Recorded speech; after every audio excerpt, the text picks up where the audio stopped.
Awesome. So we're going to make some fresh pasta. Fresh pasta, at Bucci we're quite lucky. We had a lovely pasta extruder, a little dolly, which we just add semolina, water, a little bit of salt, and she just did the entire work itself. It's fantastic.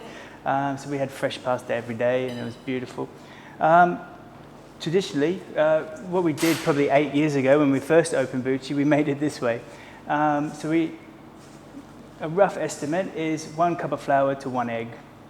So there's 2 cups of flour there, a little pinch of salt, down here again. Make sure it's nice and fine salt, otherwise it's going to not incorporate properly. Make a small well inside the flour, and then the eggs inside, 2 whole eggs, to a little bit of olive oil, not too much, otherwise you'll you cover all your gluten strands and it won't hold together properly. And then we will add a little bit of water at this stage, not too much. Beautiful. So you just get it started. Absolutely. And then as you can see, it's just starting to come together now. Again, you can put this in a KitchenAid with a dough hook. It's great. If you put it with a food processor with a chopping blade, that's just pointless. Because what you need to do, what we're doing now with kneading, we're stretching the starch out, and so we're just making a nice smooth dough. Beautiful. So you can keep going till it's nice and shiny. What we'll do, because when you push it down, it should spring back up, nice and firm, and it should be nice and shiny if I keep going. What I'll do now is wrap this in cling film and just pop it in the fridge. Fantastic. So this is the dough after 1 hour in the fridge. I would let this sit on the bench a little bit to just get back up to room temperature so it's more pliable. So with resting, is to make all the gluten and everything, when you're kneading the dough, it's just combining and stretching over and over again to the point that if you keep pulling that rubber band, it's going to snap, if that makes sense. So even if we're rolling it out, it's just going to keep shrinking back all the time, and you can keep rolling and it's going to be pointless. So you rest it so you can just easily roll it and there's no worries. Perfect. So flour. So with rolling, well, there's loads of different ways. Pasta, that's the basis of the dish. So you could make any shape you want. You can roll it out into sheets, make lasagnas. You can pull little pieces off, and you can do make little trophy, if it's called trough pasta. So trophy pasta, you have a little knife, cut a little piece off, put your thumb in it, you have a little orecchiette, awesome. And then, so there's a couple of different pastas, then you can, roll it out, cut it into long strips, make fettuccine and stuff like that. So Google's great. So a little piece for rolling out we'll get a little bit of flour so it doesn't stick. Yeah, hand stretch it out.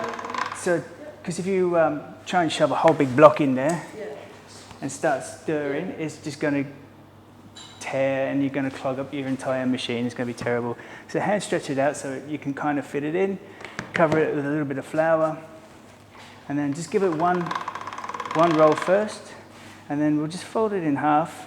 That's on the wider setting. So again, I've just folded it or laminated again in another way and then put it the other direction. So what I'm doing is just sort of making a more smoother dough, as well as getting a nicer shape as well. And then we've got a nice rectangular shape, so we'll just continue dropping one by one, dropping it down until you get the size that you want. You can use different sizes for different things.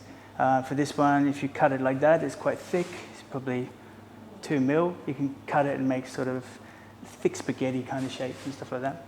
But we'll take this down to about number 6 on this machine. And just slowly. If you try and stretch it too fast, too quick, it's just going to recoil on you again. So just give it a bit of a rest if it is shrinking. And then to about there.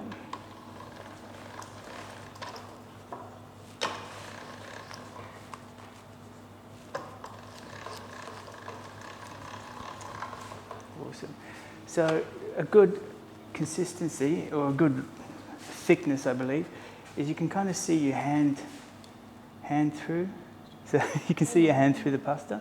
That's a nice nice shape, nice thickness. So with that, we can make lasagna sheets, we can make cannelloni, we can make loads of different things, raviolis, tortellini, the whole lot.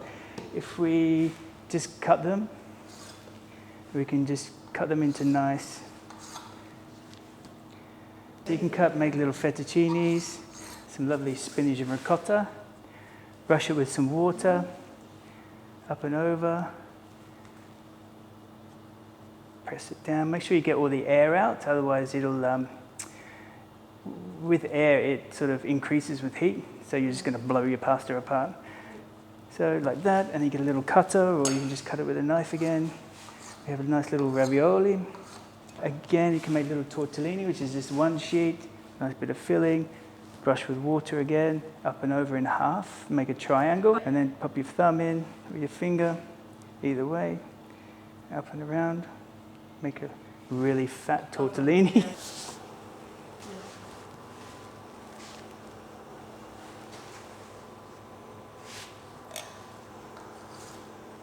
Yeah, we're quite lucky to have the extruder at work. It was great.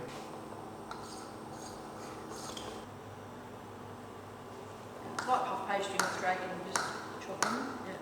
Yeah. That's right, did it? But it's just a demonstration that you can hang it over something. You can rig up something in a kitchen somewhere. They do sell like pasta trees. They look very housewifey. They're just like, you know, tall plastic sticks, and they've got arms coming off them like a tree, and you can hang it. But you can also lay this on a rack to dry as well. Make sure that the rack's slightly dusted, because sometimes it can stick as well. But what's the purpose of this, Sean? So this, I've also noticed some people at home, not in a professional environment, but using clothes horses and stuff like that, yeah. Or broomsticks and all sorts of things. Brilliant. All right. But it's to dry it? It'll air it a bit? Yeah, so to air it out, and also to, with fresh pasta, you need to dry it a little bit, just so you can you can achieve that nice al dente crunch and all that sort of thing. And also it stops it from all sticking together in the pan as well. It's got a little bit of an air dry on the outside. So I'll just stand here for 10 minutes. Brilliant. So now after we've dried the pasta and it's aired out and it's a little bit firmer, we'll just cook it off. Lots of people say it takes 8 minutes and all that sort of thing. I think it's personal preference. For me, it's only about 2 or 3 minutes, especially with fresh pasta. It's already ready to go. You just got to give it a quick blanch and it's all good to go. Make sure it's rapidly boiling salted water. Give it an initial kind of a stir, and then just let it do its thing. And off we go. So how I normally check it is just snap a little bit off with my finger. And if it's, you can't really see it there, but there's a little white line in the middle. It's pretty much there. It's ready to go. Yeah, it's perfect. Yeah, al dente is, it just means firm to the bite. Italians love it with a lot of bite. So I'm just going to take the water off, and then we'll make a quick sauce to go with this. With Italian dishes, and especially pasta, less is more. So what we're going to do is make a pepperoncino. So fettuccine pepperoncino. So it's just going to be pepper and cheese. That's it. That's all it is. It's just a bit of garlic, olive oil, pepper, cheese. It's so simple, but it's amazing flavor. You always use pecorino. It's a sheep's cheese. It's quite acidic, and it's quite. It's got a more umami flavor than Parmesan. So what we'll do is a little bit of olive oil, a little bit of garlic, just to give it a bit of a sizzle to infuse the oil, but don't caramelize it or anything like that. It'll start getting bitter and horrible. And then what we'll do is add white wine straight away. So it's just olive oil and white wine. Then I'll add a couple of knobs of butter, because butter's amazing. Salt again. A little bit of salt, but be careful, the pecorino is quite salty. So what we'll do is cook off the alcohol so it doesn't, it's not bitter. And as we're doing that, the fat's going to emulsify again to make the sauce. And then, well, actually what we should do is a massive amount of pepper as well. Don't be shy on the pepper, it's good. You can use different types of peppers to give different flavors as well.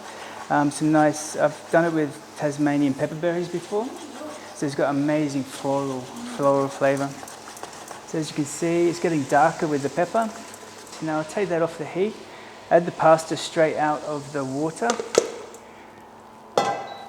And if necessary, add some of the pasta water as well, which I might just quickly grab some. I'll turn that off. And just add a little bit of pasta water, a bit of a toss, and then loads and loads of pecorino. This is not really for summer and not for anyone watching their weight, but it's really amazing. Give it a nice toss again, and what that does, the starchy water, the cheese, and everything, that creates its own sauce. So it's all nicely emulsified again. Some people put parsley and stuff in there. Yeah, I don't think it's necessary. And then just plating it up and off we go. It's so simple, delicious.